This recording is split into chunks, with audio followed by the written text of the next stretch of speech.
your thoughts on Bisping-St-Pierre. I know a lot of our social media followers have been tweeting, wanting to know your thoughts on that fight. I just think it's a difficult fight for St-Pierre to come back on. You know, Bisping is very hard to take down. He's very active. I don't think he has great knockout power. I mean, not that I don't think. You look at his record. He doesn't have crazy knockout power. But he's extremely busy. Like, he's the kind of guy that I'd point at if I met you in the gym and you're training and I see you hit and you don't hit very hard. I'll be like, all right, well, you need to fight like Bisping. You need to be busy. You're going to have to outwork guys, use angles, you know, and hurt them because of the accumulation of shots and angles of different things that you're able to come with. And Bisping has good footwork. He has a great gas tank. I mean, you've seen him in the Dan Henderson fight. I mean, he got smashed in 2 separate rounds where he took a hellacious right hand, the H-bomb from Henderson, and not only recovered, but was able to get back to just, okay, I'm back on my pattern and moving and really outworked, Henderson.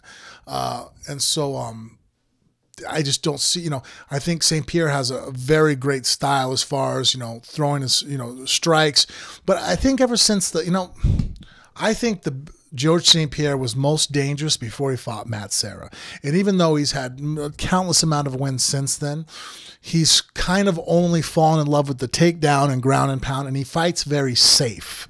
And I don't see him being able to, because of the superior footwork of Bisping, be able to secure takedowns without being a little bit more risky. Yeah. And ever since he got caught by Matt Serra, because before that, George was, I think, a much more complete fighter. He knocked out Matt Hughes with the left kick to the head.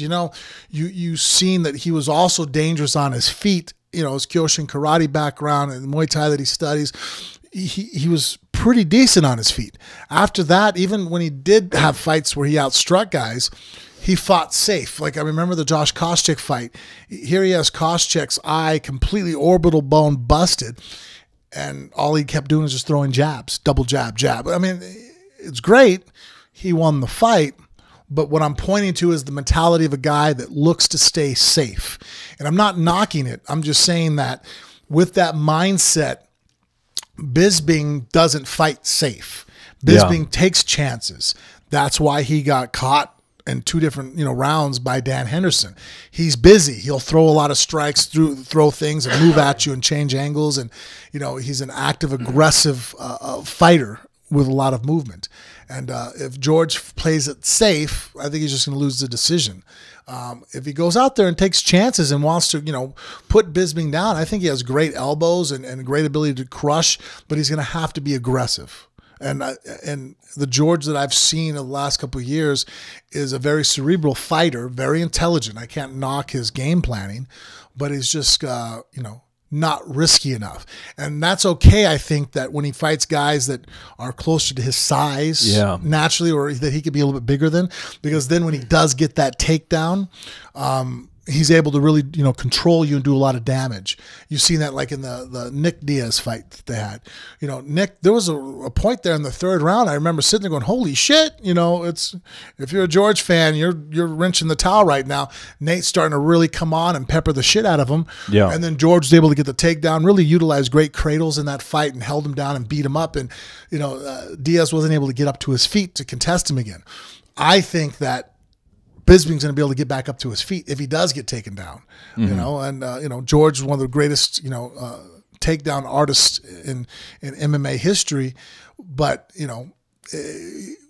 he's now fighting a guy who's, going to be 200 pounds and moves a lot, and if you're a wrestler, anybody here that wrestles at home knows you don't want to fight the busy guy that doesn't fucking stop moving. If you're a control guy like George is, you don't want to face that guy. I like the guy, that's more of a sniper type. Maybe you're going to look for your opportunities. Okay, because then when you go, I'll go and I'll just keep blocking you. We're going to play this game. It's like when I roll. If we play pure jiu-jitsu and I get guys that want to slow down and fight me at my pace, you're fucking dead in water. It's like, all right, you're screwed. The first mistake you make, I'm going to take your arm off. the guys that give me a hard time, the guy weighs 135 pounds. It doesn't fucking stop moving. You know what I mean? Like, even after I choke him a few times, I'm like, are you going to slow down? No, fuck. You know, it's like no matter where I get, you know, hey, you know, I passed your guard. They don't give a shit. They're going to keep fucking, you know, grinding to get back up to their feet, or they're going to keep trying to put me in the guard and try to sweep and move. And Bisping's that kind of guy. So I guess that's where, I mean, stylistically, it's not a good matchup for George to come off with such a long layoff.